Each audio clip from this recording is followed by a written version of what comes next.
और महाराज हम कम वर्णन किए हैं, सजी बहुत हैं। इन्होंने सबने अपने बालों में पुष्प लगाया है, फूलों का जूड़ा बांध रखा है, और असंख्य असंख्य संख्या में गोपियां नंदालय की तरफ दौड़ती हुई जा रही हैं। और क्या हो रहा है, बोले उन्होंने जो अपने बालों में पुष्प लगा रखा है वो पुष्प बालों से छूट छूट करके गिर रहे हैं। और भगवान व्यास कह रहे हैं माल्य वर्षा, ऐसा लग रहा है जैसे आकाश से फूलों की बरसात हो रही है। रामायण में तो गोस्वामी जी कहते हैं सुमन वृष्टि आकाश ते हुए, वृंद वृंद मिल चली लोगाई, सहज सिगार किए उठ धाई। धाई वहां भी है, सब पूरा अर्थ वही है। ये फूल टूट टूट करके क्यों गिर रहे हैं? ये पुष्प मानो कहना चाहते हैं कि अरे देवियों, तुम्हारे हृदय में भगवान के प्रति, नंद नंदन श्याम सुंदर के प्रति इतना प्रेम है कि तुम्हें अपने श्रृंगार की सुध नहीं है, तुम्हें अपने शरीर की सुध नहीं है, तो ऐसे के मस्तक पर नहीं, ऐसे के तो हम चरणों में ही शोभा देते हैं। फूल टूट टूट करके स्वतः गिर रहे हैं। नंदालयम सबलया व्रजतिर्विरेजुः व्यालोल कुंडल पयोधर हार शोभा।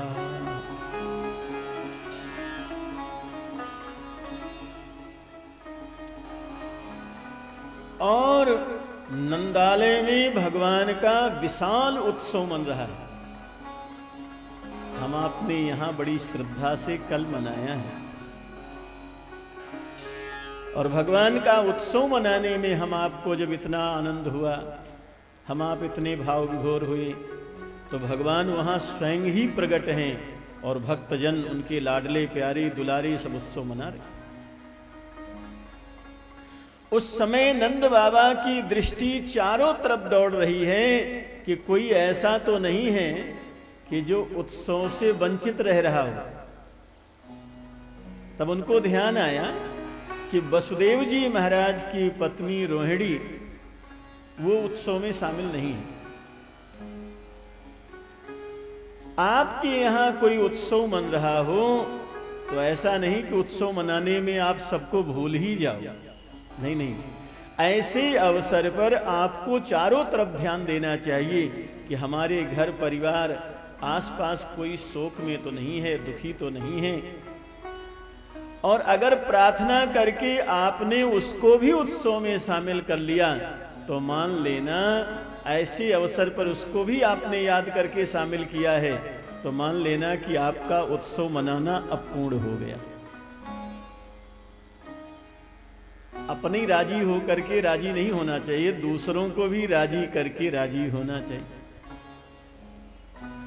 रोहिणी देवी के कक्ष में नंद बाबा गए, हमारे लाला हुआ है, ज्यादा अवस्था पर हुआ है, हम लोग उत्सव मना रहे हैं, हमारी प्रार्थना है कि आप भी उत्सव में चलिए। रोहिणी देवी के सामने समस्या है, पति कारागार में है और धर्म शास्त्रों में लिखा है क्रीडा शरीर संस्कारम समाजोत्सव दर्शनम हास्यम परिगृहे यानम तजेत प्रोषित भर्तिका।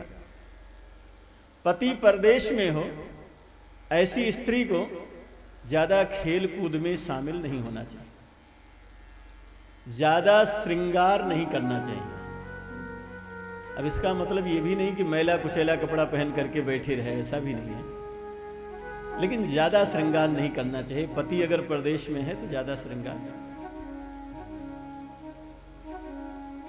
समाजोत्सव दर्शनम, सामाजिक कार्यों में ज्यादा आना जाना नहीं चाहिए, नहीं शामिल होना चाहिए। हास्यम, ज्यादा हंसी मजाक नहीं करना चाहिए। और परगृहे यानम, दूसरों के घर ज्यादा आना जाना नहीं चाहिए। किसको? बोले तजेत, कौन? बोले प्रोसित भर्तिका, जिसका पति परदेश में रहता हो ऐसी स्त्री के लिए सब वर्जित है। अब वसुदेव जी महाराज पर संकट है, रोहिणी देवी, इसीलिए यद्यपि भगवान के प्राकट्य पर उनको बहुत आनंद है, लेकिन फिर भी उत्सव में शामिल नहीं हुई है। दूसरी बात है कि 1 वर्ष पहले जिस बालक का जन्म हुआ है उसने आंख ही नहीं खोला, ये दूसरा संकट है।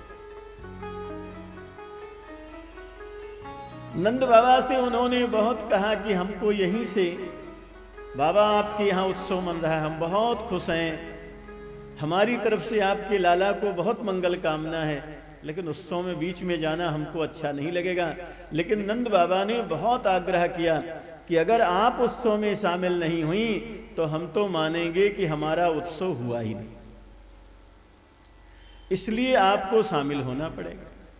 नंद बाबा के बहुत प्रेरणा करने पर रोहिणी देवी उत्सव में आई, और उत्सव में आई तो सबको हाथ हाथ जोड़ लिया, और पालना जहां कन्हैया झूल रहे थे अपने लाला दाऊ जी को गोद में लिए हैं, और सोचा थोड़ा पालना झुला करके फिर अपने कक्ष में हम चले जाएंगे। चलो बाबा की बात भी रह गई और हमारा नियम भी रहना चाहिए। लेकिन जैसे पालना झुलाने के लिए झुकी तो कन्हैया का दर्शन करके उनको अद्भुत आनंद हुआ, और अपनी गोद के बालक को देखा तो जो वर्ष भर से आंख नहीं खोले थे उन बलराम जी को देखा कि वो भगवान की तरफ आंख खोल करके देख रहे हैं, और इशारे इशारे में मानो भगवान कह रहे हैं कि दाऊ जी आपको हमने 1 वर्ष पहले भेज तो दिया, लेकिन आपके बिना हमारा मन लग नहीं रहा था। और दाऊ जी महाराज भी मानो नेत्रों की भाषा में कह रहे हों कि प्रभु जी आपने लीला के लिए हमें 1 वर्ष पहले भेज तो दिया, लेकिन मैंने आंख खोल करके दुनिया को नहीं देखा, सबसे पहले आंख खोल करके आपको ही देखा है। अब अपने गोद के बालक को जब नेत्र खोले हुए देखा तो रोहिणी देवी को भी अद्भुत आनंद हुआ। व्यास जी के शब्दों में सुन,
महाभागा नंद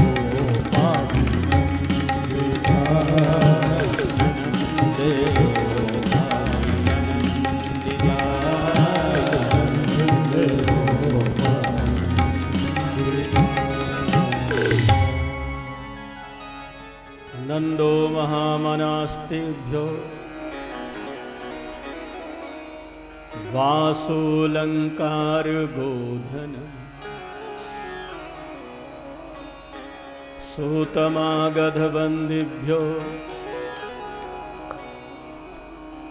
एन्ने विद्योपजीविना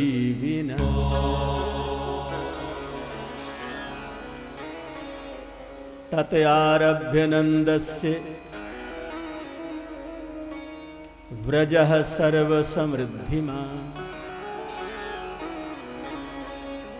हरिर्निवासात्मगुणैः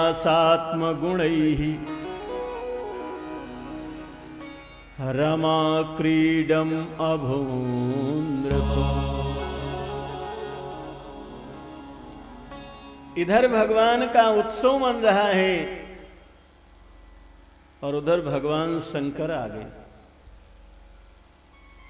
भागवत जी में भगवान शंकर की बहुत कथा है। अब देखो, प्रारंभ में तृतीय स्कंद में ही विशाल शिव चरित्र है। इसके बाद आप देखो, समुद्र मंथन के समय भी भगवान का विशाल चरित्र है। बाल लीला में भी भगवान शंकर पधारे हैं और फिर आगे चलकर की रास लीला में तो भगवान शंकर पधारे ही हैं। फिर आगे चलकर के भागवत में ये चर्चा हुई कि तीनों देवताओं में जल्दी कौन प्रसन्न होता है, तो फिर भगवान शंकर का नाम आ गया। ब्रह्मा विष्णु महेश में सबसे जल्दी कौन प्रसन्न होता है? देखो, भगवान विष्णु वैकुंठ में विराजते हैं और भोले बाबा कैलाश पर विराजते हैं। रखते अपने पास कुछ भी नहीं है,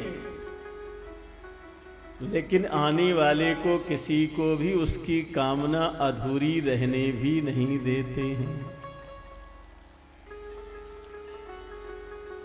तो जैसे हम आप भागवत जी का यहां अनुष्ठान कर रहे हैं, महाराज श्री के पावन सानिध्य में हम आप सब लाभ प्राप्त कर रहे हैं, ऐसे ही अगले वर्ष 2018 में रामेश्वरम में हम आप श्री शिव महापुराण का धर्म लाभ प्राप्त करने वाले हैं। हम आपने महाराज श्री से सुना है, जैसे भागवत जी के पाठ की बहुत महिमा है और यहाँ समस्त यजमान परिवार के द्वारा भागवत जी का पाठ चल रहा है। भागवत जी का पाठ जैसे भागवत जी की बहुत महिमा है, उसी तरह शिव महापुराण की भी बहुत महिमा है। वैसे अपने यहाँ 18 पुराण के पाठ का विधान है। कई भक्त तो ऐसे हैं कि 18 पुराण का अनुष्ठान करवाते हैं, पाठ करवाते हैं।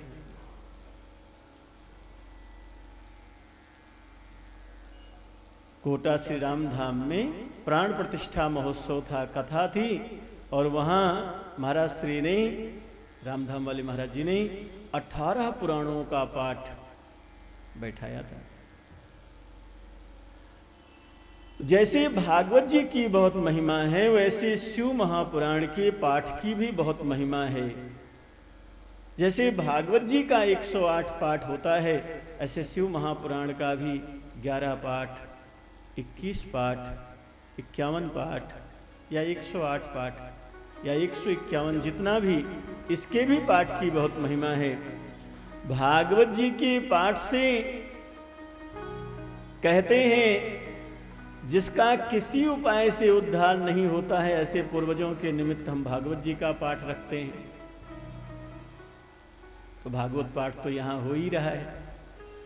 और शिव महापुराण के पाठ से कहते हैं कि ज्ञान, भक्ति, वैराग्य ये सब तो मिलता ही है, लेकिन शिव महापुराण का पाठ रिद्धि, सिद्धि, सुख, समृद्धि, धन, संपदा सबको ही देने वाला है। तो आगे विशाल रूप से भगवान शंकर की कथा और शिव पाठ का, शिव महापुराण के पाठ का बहुत सुंदर अवसर रामेश्वरम में आने वाला है। और शिव महापुराण में लिखा है कि वो पाठ, शिव महापुराण के पाठ से सब कुछ मिलता है। अगर आप श्री कृष्ण भक्त हैं ना, तो ऐसे यत्न प्रयत्न करने से आपको मिले भक्ति की न मिले पता नहीं, लेकिन भगवान शंकर कहीं प्रसन्न हो गए तो भक्ति सहज ही प्रदान कर देंगे। नरसिंह मेहता को शिव भक्ति किसने प्रदान, कृष्ण भक्ति किसने प्रदान किया? भगवान शंकर ने। मेहता जी जो मेहता जी हो गए, इसके पीछे भगवान शंकर की छत्र छाया है। भगवान शंकर उनको रास लीला में प्रवेश करा दिया। हमारे भगवान शंकर ऐसे हैं कि आपको जो कुछ भी चाहिए, तो आपको पता नहीं क्या चाहिए, राम भक्ति चाहिए तो उसका दान भी भगवान शंकर करते हैं। कृष्ण भक्ति चाहिए, आप कृष्ण भक्त हैं तो भी आप भगवान शंकर की आराधना करना, जल चढ़ाना, पूजा करना और कहना, हे भोले बाबा हमको तो आप राधा कृष्ण की भक्ति दे दो, तो भगवान आपको राधा कृष्ण की भक्ति प्रदान कर देंगे, जो आप बहुत प्रयास से भी नहीं प्राप्त कर पाएंगे। आप माता जी के भक्त हैं तो भी भगवान शंकर की आराधना करना और कहना, हे भोलेनाथ हम माता जी के भक्त हैं, तो आपको भगवान शंकर माता जी की भक्ति ही सहज प्रदान कर देंगे। भगवान शंकर शिव भोला भंडारी। भंडारी का मतलब ये है जिसके भंडार में सब कुछ है। अब आपको सब भंडारी जी कहें और कोई कहे एक तोला जीरा दे देना, आप कहना नहीं है। तो थोड़ा सा एक चम्मच नमक चाहिए, बोले वो भी नहीं है। तो 1 किलो चावल चाहिए, बोले वो भी नहीं। तो भंडारी काहे का काम? सेठ जी सुबह सुबह का समय ऊपर छत पर घूम रहे थे और नीचे से भिखारी निकला। तो भिखारी ने कहा, सेठ जी 2-5 पैसा मिल जाए। सेठ जी ने कहा, नहीं है पैसा, आगे बढ़।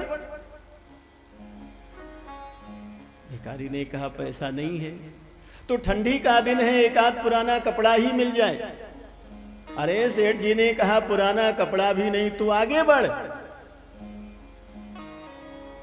उसने कहा, पैसा भी नहीं है, पुराना कपड़ा भी नहीं है, तो यहीं बैठ जाता हूं, दोपहर में भोजन करना तो 2 रोटी हमारे लिए भी भिजवा देना। अरे सेठ जी ने कहा, रोटी भी नहीं, तू आगे बढ़। उसने कहा, पैसा भी नहीं है, पुराना कपड़ा भी नहीं है, रोटी भी नहीं है, तो तू ऊपर खड़ा खड़ा क्या कर रहा है, नीचे उतर। दुनिया बहुत लंबी चौड़ी है, दोनों मांगेंगे खाएंगे।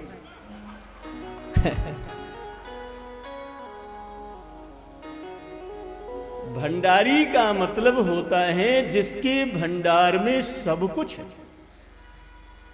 सब। भगवान श्री राम तो उत्तरकांड में पुरजन उपदेश में कहते हैं कि भगवान शंकर की सेवा के बिना हमारी भक्ति किसी को मिलती ही नहीं। मानो भगवान राम ने तो अपनी मोहर लगा दिया कि हमारी भक्ति चाहिए तो आपको 2 ही देंगे, या तो संत देंगे या तो शिव देंगे, और दूसरी जगह से नहीं मिलेगी। और एक गुप्त मत सब ही कहूं कर जो, शंकर भजन बिना नर भगति न पावई।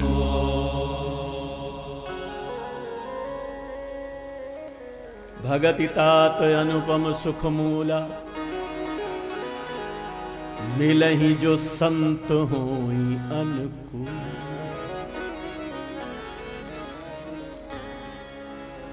भगवान शंकर भक्ति देने वाले हैं, जिनकी भक्ति की भी कामना होगी तो सब गिरिराज बाबा के चरणों में ही ऐसे मानस बना लेना कि रामेश्वरम में 2018 में बहुत पूजा पाठ करते करते भी आपका मन भगवान में नहीं लग पाया, नहीं बन पाई आपकी भक्ति, लग रहा है अभी भक्ति हो नहीं पाई, या जीवन में ऐसा आपको लग रहा हो कि कहीं तो सोनापन है, इधर देखता हूं तो कुछ भी नहीं हमारे पास, ऐसा कहीं भी दिखाई पड़ रहा हो आपको, तो रामेश्वरम का मन बना लेना और आप गिरिराज बाबा से आशीर्वाद भी ले लेना।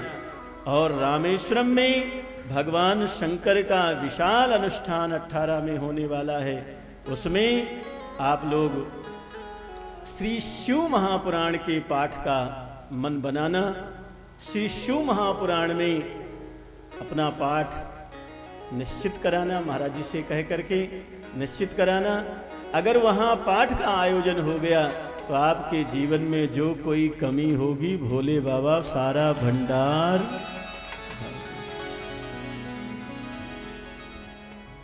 कन्हैया के प्राकट्य पर भोले बाबा पधारे हैं और भोले बाबा भी लाला कन्हैया को आशीर्वाद दे करके आए हैं कि मैया तुम्हारा लाला बड़ा यशस्वी हो और सबका ही मंगल करे। आइए इसी भाव को इस प्रार्थना में हम लोग सुनेंगे।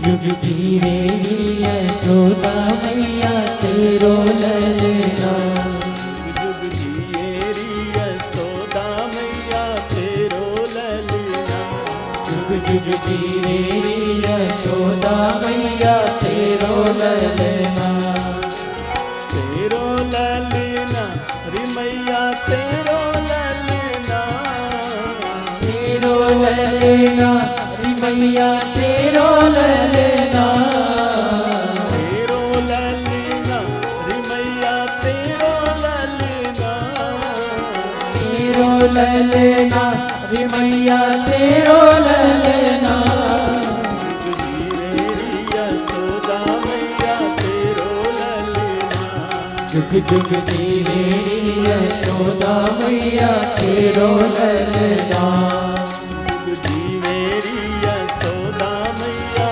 तेरो ललना, जुग जुग जीवे यशोदा मैया तेरो ललना। बधाई हो।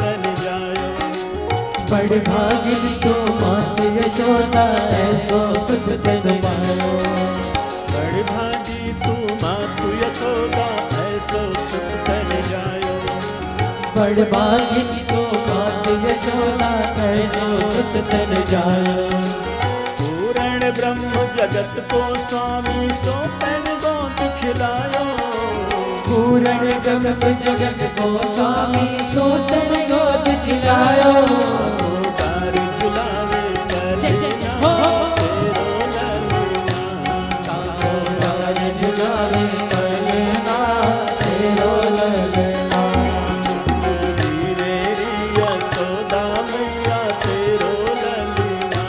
जुग जुग जीवेरी यशोदा मैया तेरो ललना।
धन्य घड़ी जब होए यशोदा मैया कहकर बोले।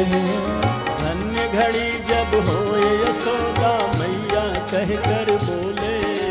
धन्य घड़ी जब होए यशोदा मैया कहकर बोले। नूपुर बांध दो चरणन में घुटवन घुटवन डोले।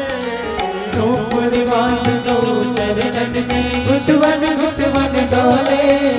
बाबा की दुबरिया तेरो ललना। पकड़े बाबा की अंजुरिया तेरो ललना।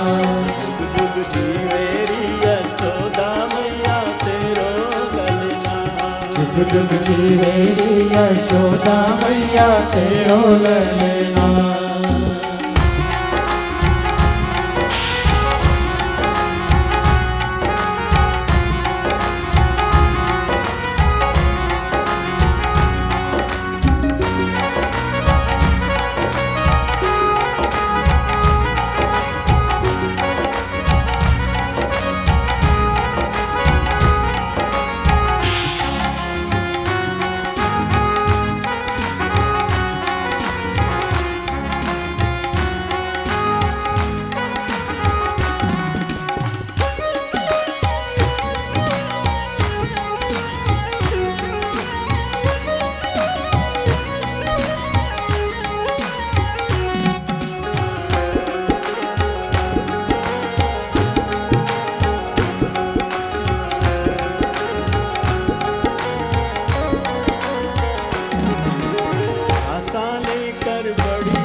आशा लेकर बड़ी दूर से दर्शन कारण आयो। आशा लेकर बड़ी दूर से दर्शन कारण आयो। आशा लेकर बड़ी दूर से दर्शन कारण आयो। मेरो इष्ट जगत को स्वामी सोतन गोद खिलायो। मेरो इष्ट जगत को स्वामी सोने गोद खिलायो।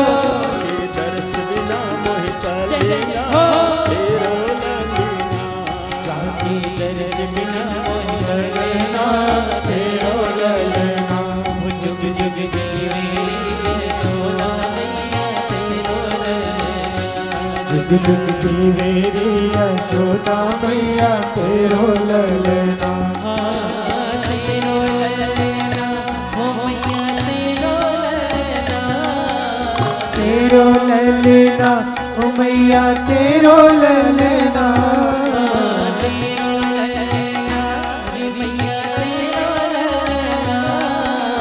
तेरो ललना ओ मैया तेरो ललना।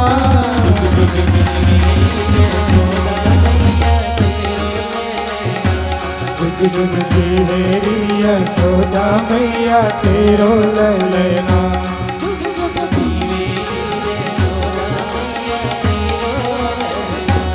जुग जुग जीवेरी यशोदा मैया तेरो ललना। जुग जुग जुग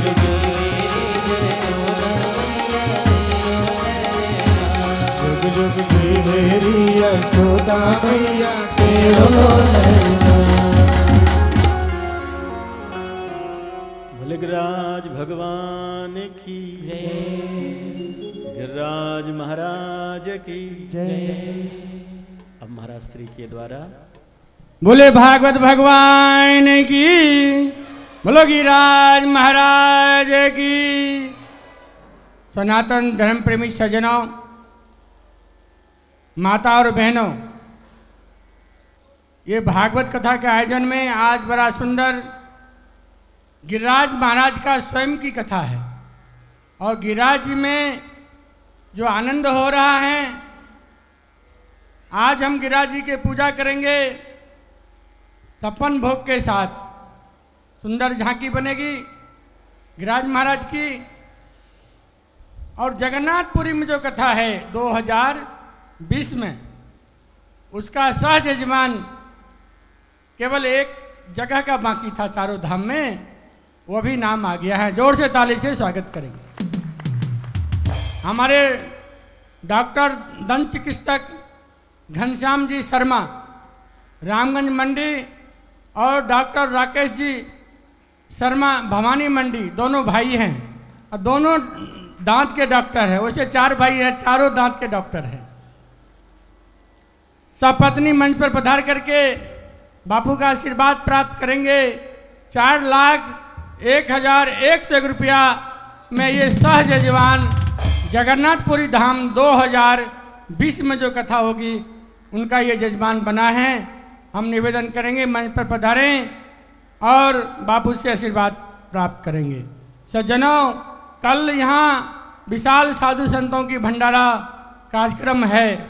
उसमें हमारे मुगरा वासापुर से कपिल मुनि जी चेयरमैन साहब जो कल ही पहुँचे हैं, 11,000 रुपया उनका सहयोग है। जोर से ताली से उनका स्वागत करेंगे। हम चेयरमैन साहब से निवेदन करेंगे कि आप मंच पर पधारें और बापूजी से आशीर्वाद प्राप्त करें। कपिल मुनि जी चेयरमैन साहब सपत्नी मंच पर पधारेंगे।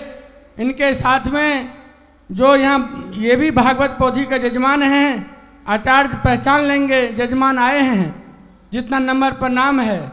राजकुमार जी कपड़े वाले सपत्नी मंच पर पधारेंगे। कामता जी प्रसाद जी यादव साहब भी पधारेंगे। बाबा जी उनके साथ में हैं, वो भी बापू का स्वागत के लिए मंच पर पधारेंगे। राजेंद्र जी हेमचंद जंगले नासिक महाराष्ट्र टीवी पर कथा सुन रहे हैं। आज संत भंडारे के लिए 2100 रुपया वहाँ से भिजवाए हैं बैंक के माध्यम से। जोर से ताली से स्वागत करें। पार्वती बहन लक्ष्मण जी प्रजावत सिरोही का हैं और तीर्थाटन आयोजन समिति का ये सदस्य बन रहे हैं। 11,000 रुपया सहयोग दे करके वह समिति का सदस्य बन रहे हैं। जोर से ताली से स्वागत करें। पार्वती बहन से निवेदन करेंगे मंच पर पधारें। बिशन जी मोयल साहब 11,000 रुपया दे करके इस ट्रस्ट का सदस्य उसने भी बन रहे हैं। बिशन जी मोयल साहब सिरोही वाले कृपया पधारें। सपत्नी बापू से आशीर्वाद प्राप्त करेंगे। और हमारे देखिए बहुत खुशी की बात है, हमारे डॉक्टर घनश्याम जी ने कहा मऊ दरबार बकानी वाले यहाँ उपस्थित हुआ है। हम दरबार जी से निवेदन करेंगे आप भी मंच पर पधारें और बापूजी से आशीर्वाद प्राप्त करेंगे। सुरेश जी सोनकार, अभी नवंबर में हम लोग सपत्नी मंच पर पधारेंगे। बापूजी का मालार्पण से स्वागत करेंगे। हाँ, बापूजी को सोने के माला पहनाएंगे भाई। हम लोगों के पास तो फूल है भाई, हम लोग तो फूल का माला पहना रहा हूँ। बापू का स्वागत करेंगे। हमारे सुरेश चंद जी सोनी साहब मंच पर पधारें और बापू जी से आशीर्वाद भी प्राप्त करेंगे। मनोज जी सोनी, पवित्र सोनी, ये बच्चे का जन्मदिन है। 2100 रुपया इनकी तरफ से संत भंडारे में भेंट अर्पित हैं। जोर से ताली से स्वागत करें। रघुवीर सिंह जी राठौर साहब बरल सेकंड विजयनगर 11,000 रुपया दे करके तीर्थाटन आयोजन समिति का सदस्य बन रहे हैं। सपत्नी मंच पर पधार करके बापू से आशीर्वाद प्राप्त करेंगे। 2100 रुपया विजय शंकर जी नवाल संत भंडारे में भेंट अर्पित कर रहे हैं किशनगढ़ से, मंच पर पधारेंगे। और 11,000 रुपया विजय शंकर जी नवाल साहब पुष्कर में भगवान के भोग के में 11,000 रुपया भेंट कर रहे हैं। कृपया मंच पर पधारेंगे। सपत्नी आशीर्वाद प्राप्त करेंगे। 2100 रुपया यश पुरोहित, 2100 रुपया देवी सिंह जी पुरोहित जोधपुर से हैं। कृपया मंच पर पधारें, आप भी आशीर्वाद प्राप्त करें।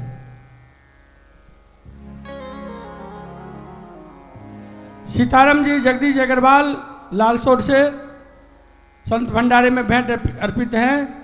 2100 रुपया रामदयाल जी शर्मा विजयनगर से 2100 रुपया भेंट अर्पित किया है। जोर से ताली से स्वागत करेंगे और मंच पर पधारें।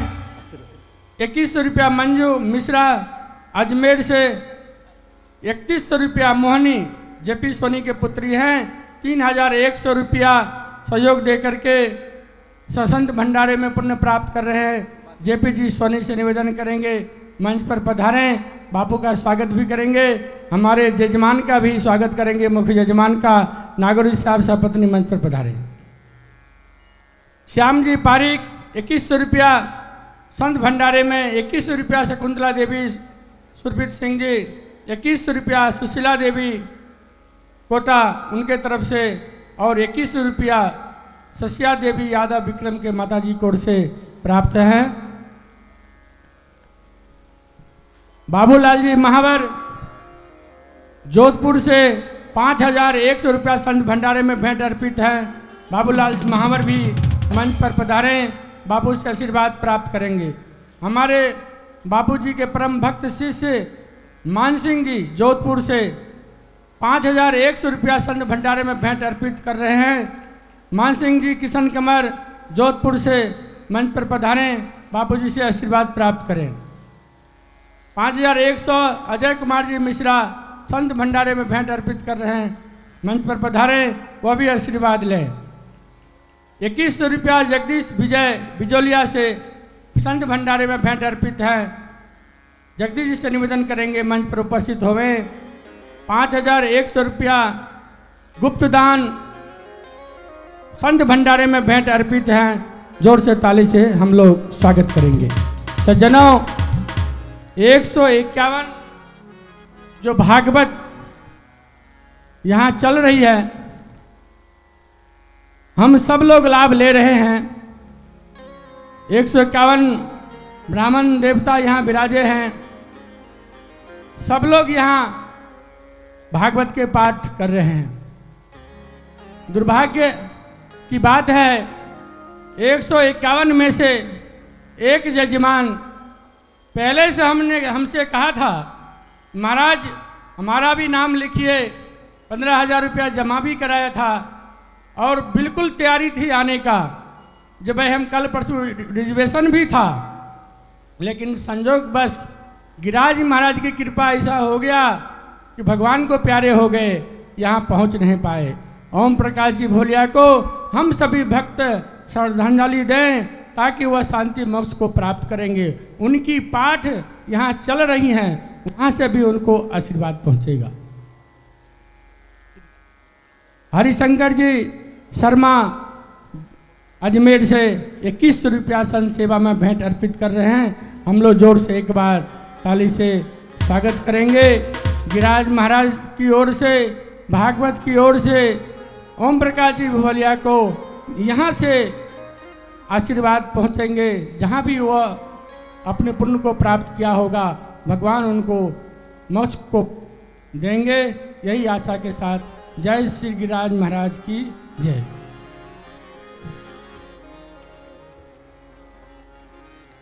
बोले गिरिराज भगवान की जय। गोपान गोकुल रक्षायां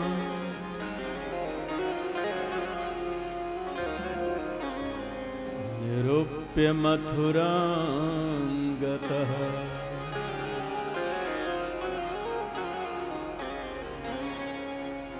नंदः कंसस्य वार्षिक्यम्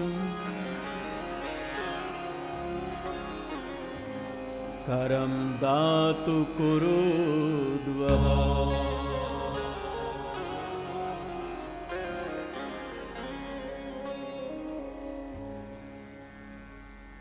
भागवत में लिखा है कि यहां तो लाला का उत्सव गोकुल में मन रहा है और नंद बाबा को ध्यान आया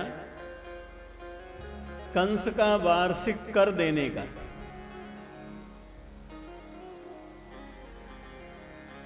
हमने जिनसे भागवत जी का अध्ययन किया वो गुरु जी कहते थे कि नंद बाबा ने कर देना बंद कर दिया था, कंस को कर नहीं देते थे। नंद बाबा ने मन में विचार किया, अब कंस हमारा क्या बिगाड़ लेगा, हमारी वृद्धावस्था है, आज गए तो कल, और हमारे कोई है नहीं।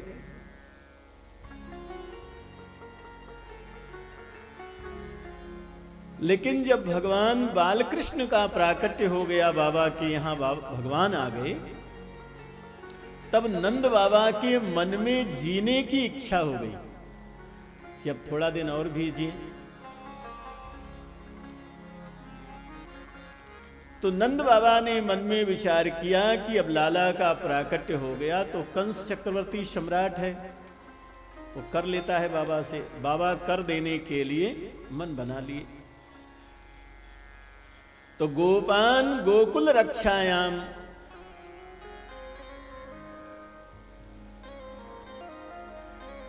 गोपों को गोकुल की रक्षा में छोड़ करके नंद बाबा मथुरा कंस को कर देने पधारे। सुखदेव जी कहते हैं, हे परीक्षित, जितना कर देना चाहिए उसका कई गुना नंद बाबा ने सोना चांदी रुपया पैसा सब ले जाकर के कंस को दिया।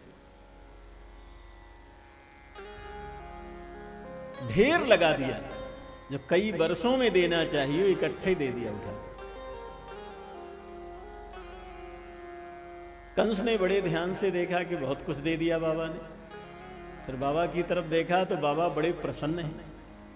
तो कंस ने कहा, बाबा आप बहुत प्रसन्न हैं, क्या बात? नंद बाबा ने कहा, महाराज हमारे यहां तो पत्थर पर दूब जम गई। क्या हुआ?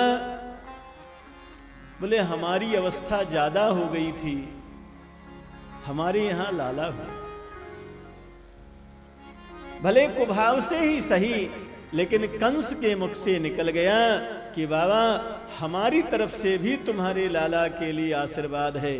तुम्हारा लाला चिरंजीवी हो, तुम्हारा लाला अपने शत्रुओं का मान मर्दन करने वाला हो, तुम्हारा लाला यशस्वी हो, बहुत आशीर्वाद। नंद बाबा को बड़ी प्रसन्नता हुई। यही दुष्ट था, इसी से खतरा था, और इसने भी लाला को आशीर्वाद दे दिया। अब ये कभी उपद्रव करेगा तो हम इससे कह सकेंगे कि लाला के जन्म पर आपने भी उसको आशीर्वाद दिया था। नंद बाबा की कंस से मिलने के बाद नंद बाबा वसुदेव जी महाराज से मिलने कारागार भी पधारे। नंद बाबा की वसुदेव जी महाराज से बहुत घनिष्ठ मित्रता था। श्री नंद बाबा और वसुदेव जी महाराज पक्के मित्र हैं। इसका सबसे बड़ा प्रमाण यह है कि कोई भी अपनी पत्नी को दूसरे के घर नहीं रखता,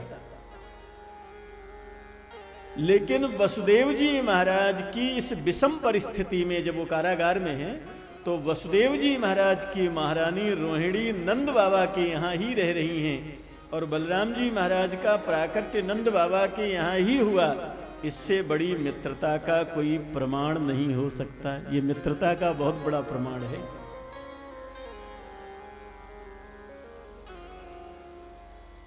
अच्छा, मित्र का क्या कर्तव्य है?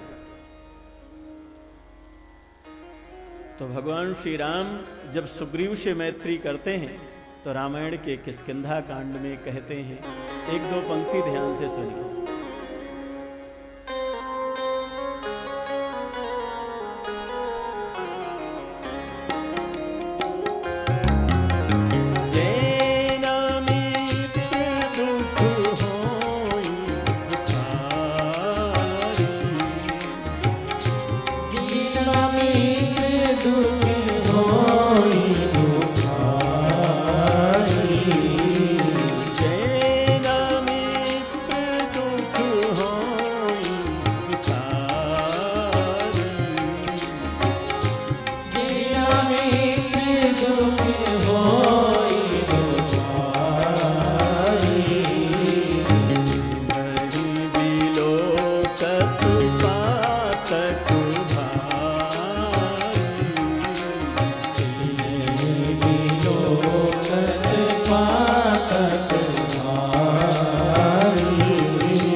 सुख गिरिशम रज करी जाना। मित्र का कैसा भाव होना चाहिए? तो भगवान श्री राम कहते हैं, अपने पहाड़ जैसे विशाल दुख को राई के समान समझना, और मित्र के राई के समान दुख को पहाड़ जैसा देखना कि हमारा मित्र बहुत ज्यादा दुखी है, इसका दुख दूर होना चाहिए। अपने दुख की परवाह न करे, और जो अपने मित्र के छोटे से छोटे दुख को, कष्ट को परवाह करे, भगवान कहते हैं वो मित्र है।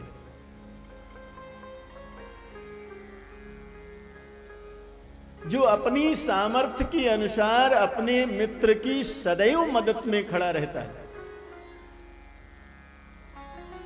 और भगवान श्री राम आगे कहते हैं कि सामने चिकनी चुपड़ी बातें करें और पीछे बुरा सोचे, वो मित्र नहीं है, वो तो कुमित्र है, और ऐसे कुमित्र का तो त्याग कर देने में ही भलाई है। अस कुमित्र परिहरे भलाई। तो नंद बाबा के जीवन का आज सबसे आनंद का दिन है। बाबा के यहां लाला हुआ है और बरसों बाद हुआ है, लेकिन जब श्री वसुदेव जी महाराज से मिले, बाबा आंसू बहाने लगे और भगवान ने कहा, वसुदेव बड़े कष्ट की बात है, देवकी के 6 पुत्रों को पापी कंस ने मार दिया, एक अपने आप समाप्त हो गया, और एक कन्या थी वो भी देवलोक चली गई। अहो ते देवकी पुत्राः कंसेन बहवो हता, एकावशिष्टा वरजा कन्या सापि दिवंगतः।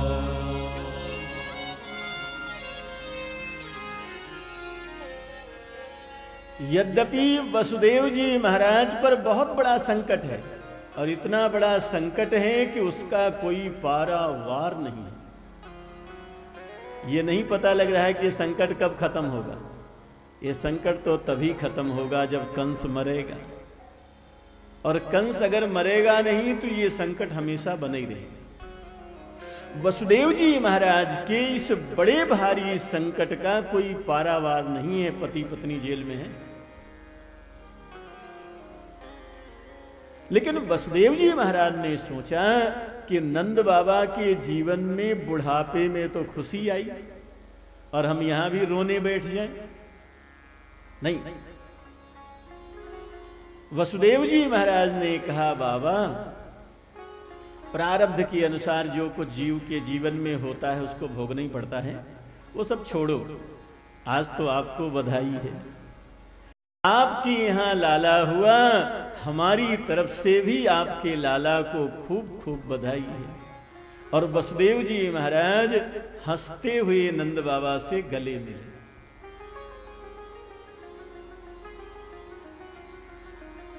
बड़ी चर्चा हुई। उसके बाद वसुदेव जी महाराज ने कहा, बाबा आप जिस काम से मथुरा आए थे, अगर ये काम हो गया हो आपका, तो आप गोकुल वापस चले जाइए,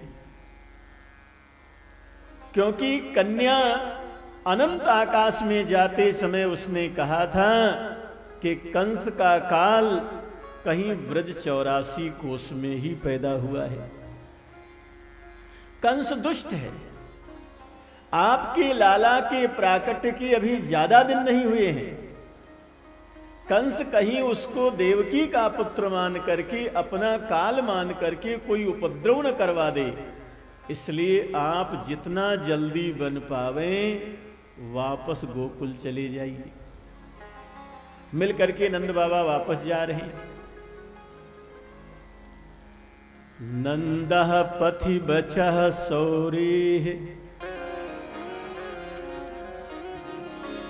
नमृषेति विचिन्तयन् हरिम जगाम शरणम उत्पातागम संकिता।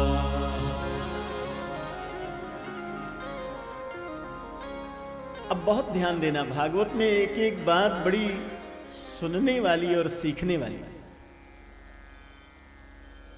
हम आपकी वाणी में दम क्यों नहीं रहा? कहते हैं हमारे पूर्वज जो मुख से निकल जाता था वही हो जाता था, हम आप बोलते होता नहीं। क्या बात? बोले झूठ बोलने से वाणी की पावर खत्म हो जाती है।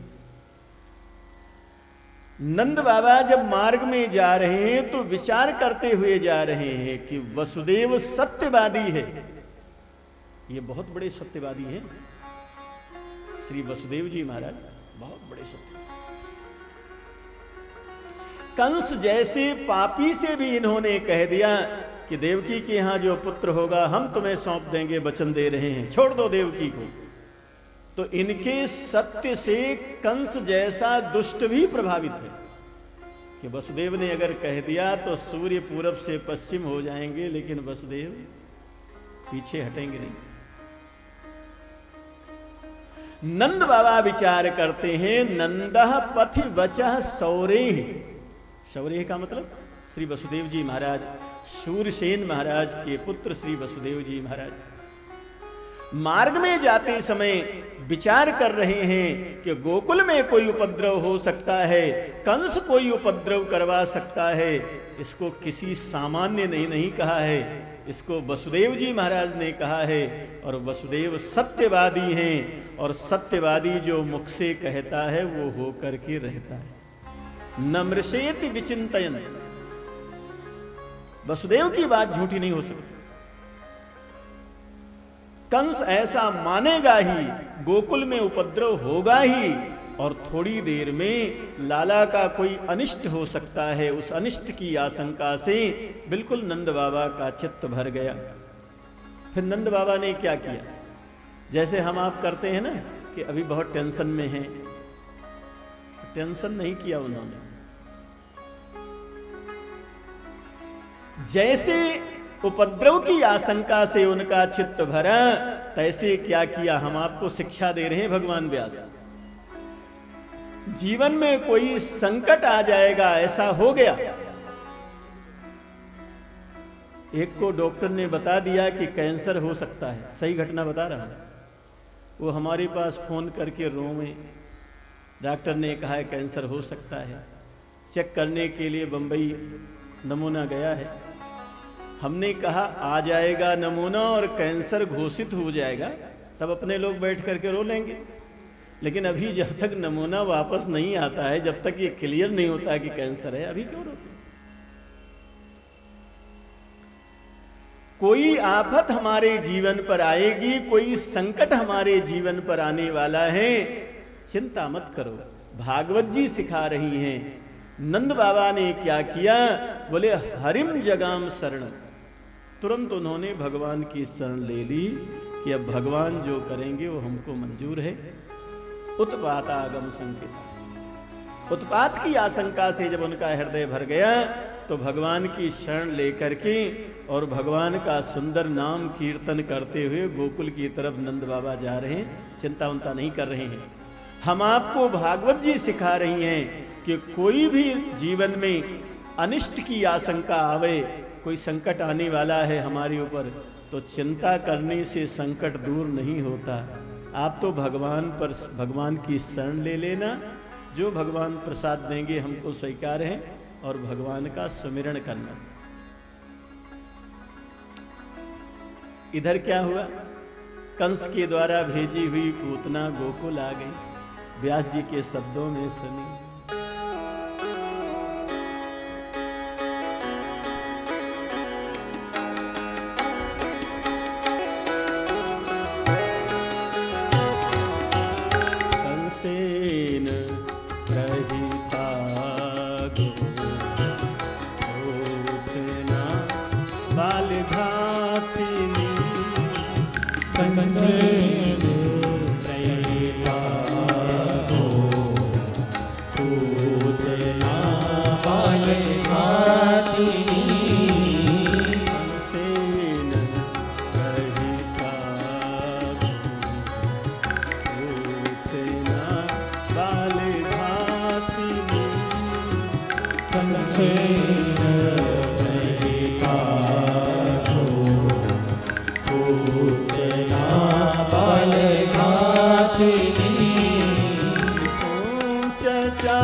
प्रजाधीशो पूरे राम प्रजाधीशो पूरे राम प्रजाधीशो